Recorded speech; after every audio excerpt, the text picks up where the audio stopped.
I understand conducting Symposium to be frightening because you have to lay everything out. You're unsure. All of us are unsure. All of us, even the people who are clinicians, are unsure. So it's the first step. Once the first step is taken, realization that you may need something, then the second step becomes easier. And so anybody who's considering doing something like this with a compassionate faculty, then I think it would be beneficial, because it's not only about how we move our arms, it's how we use our ears, our eyes, and our heart. So it's all combined in one thing. It's a wonderful thing to do.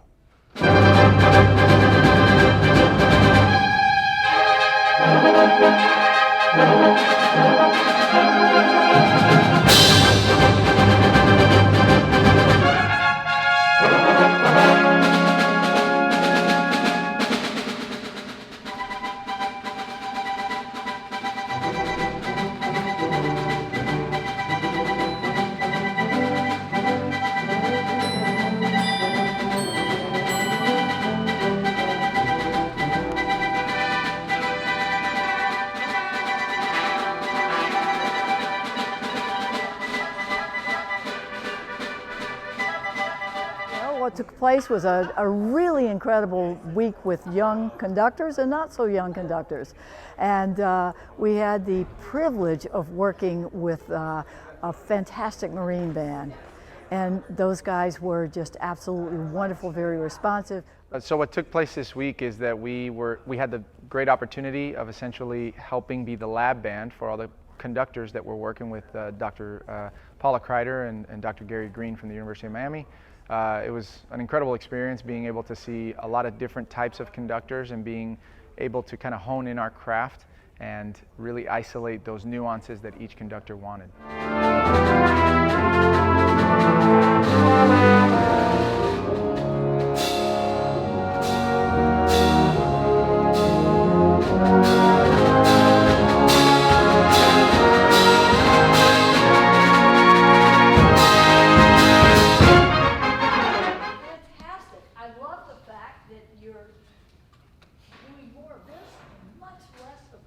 I love what you're doing. You're saying a lot. You remembered your thumb one time. I saw you do that and go, oh, no, I'm not supposed to do that.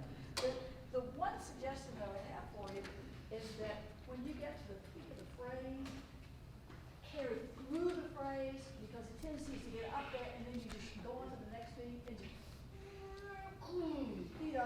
if you can take that next step to keep the energy going, does that make sense?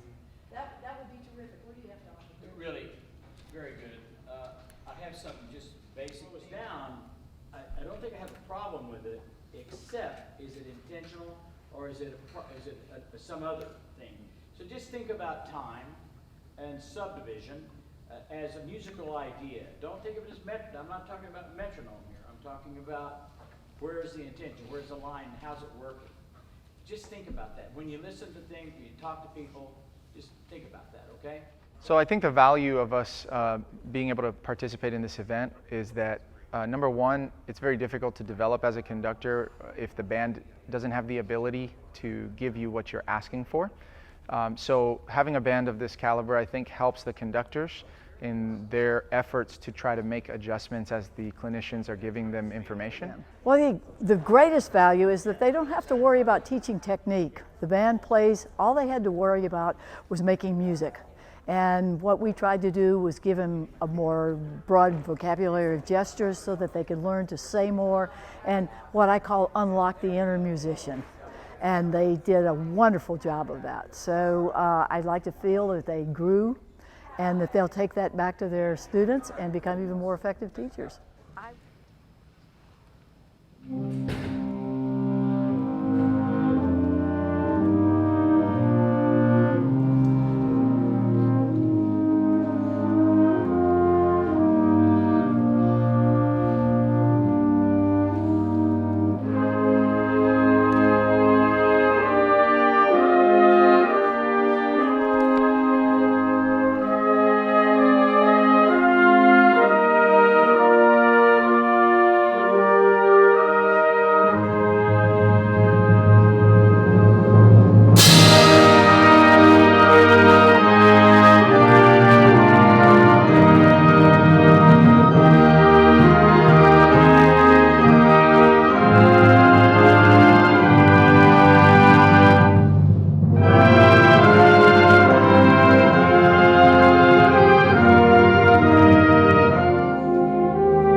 stuff, Salvation was created about as big as it did. So and I do think that you have learned, and will continue to learn now, because a lot of questions have come up. If there's no questions when you leave here, if there's only answers and no questions, we did not do our job. There should be a gigantic question mark when you walk out here and go like, okay, so now what? So number one, you have, in my mind, achieved precisely what we set out to do, what you set out to do. But there's still more for you to do. Why did you not use a baton? And that's Eric Whitaker's Lucharum question. And the only reason I don't use a baton there is because Eric taught me to conduct it the way he would, and I can't conduct it any other way. So if I put a baton in my hand, it doesn't feel like music. The horn is your best teacher. It'll teach you how to breathe, it'll teach you how to release, it'll teach you all that stuff. Great job, man. I mean, And the trick is to play this instrument the way you play your instrument. And that is incredibly difficult. But this piece, do you know anything about the history of the piece? Yeah. Okay, tell us. It was written in 1912. He probably never got to hear it. And then Stalin took over, basically tore down his church that he worked at. And he had tears in his eyes. He said, I lived through Stalin. And this is for the Russian Orthodox Church, of course. And he said, the first thing that I heard when the Iron Curtain fell was I was able to go worship and hear that glorious tune again. And it's that kind of when the words, when we get to the Alleluia. And that's why if I had one suggestion to you, it would be for you to allow it to breathe a little bit more and be more artistic with the releases, because sometimes it felt just a little bit rushed, and it's okay because it's a vocal tune, and this piece needs to breathe.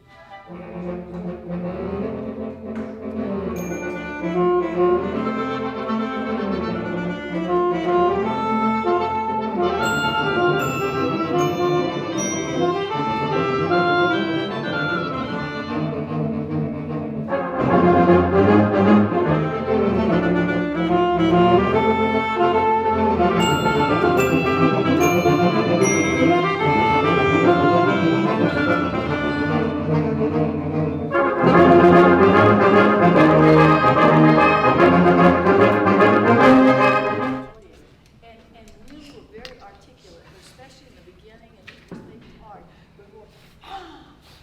But we have to feel that to really get to the guts of this, because man, this makes me want to go fight. When you hear this music, I mean, it is that kind of power. And so, otherwise, you look like you're having so much fun. Yeah, I like that a lot. There are times when just even carrying it over here, you started and didn't quite carry it through, and you'll see that. But you are fearless when you get on the podium. I tried some things that didn't quite work, but I That's felt okay. really good about trying them. Yeah. Well, that's what I said. You're fearless. You got on the podium, and it's like, it's my last time, and I'm just going to see if this works. And somebody did, and somebody did it. Yeah. But we're not willing to take risks.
as well as you're doing right now, young lady, I would be conducting the Boston Symphony.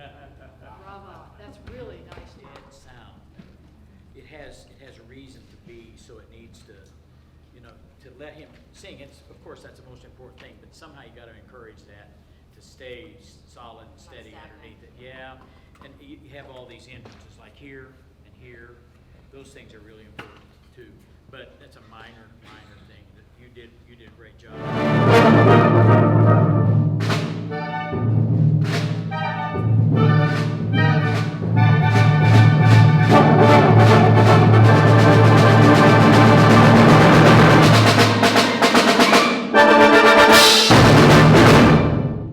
This is a health issue, and I'm guilty. If your arm starts to hurt, there's one of two things that are happening. Either the tempo is not where you want it to be and you're fighting, or you're over-conducting. One of the two. Musical energy, embodied action.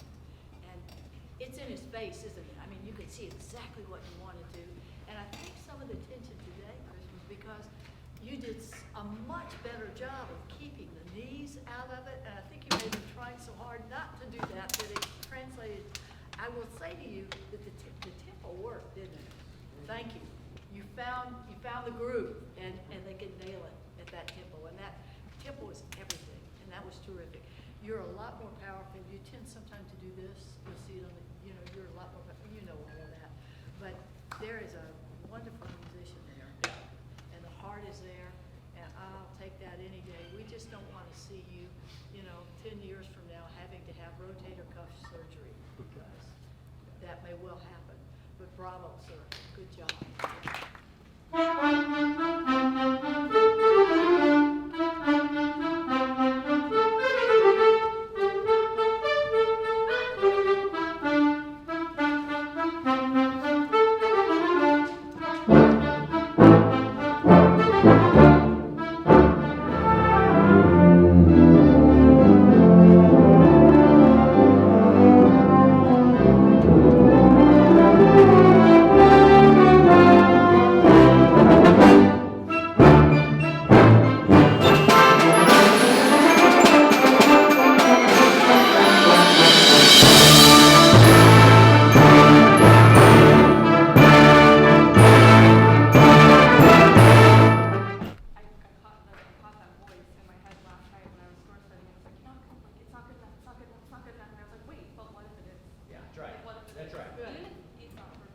Listen, for everybody in here, we all deal with that voice that's going like it's not good enough, but at some time you got to shut them up. I would absolutely advise them to give up a few days of their precious summer vacation, because the atmosphere, every educator is here, shares some of the same problems and some of the same passions. So just being with other people and sharing ideas is invaluable. And then some of the great clinicians that are here, they can go away with great ideas and maybe a new way to teach. And it's, we're all learners, no matter where we are in our careers.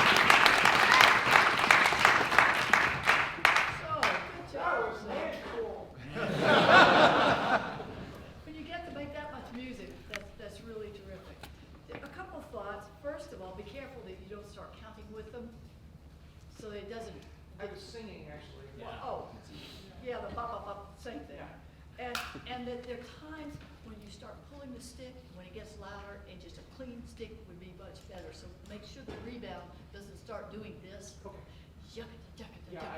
The other thing I wanted to work on is less is more. Right, exactly. Didn't quite get there. Exactly. Eye contact was terrific, yes.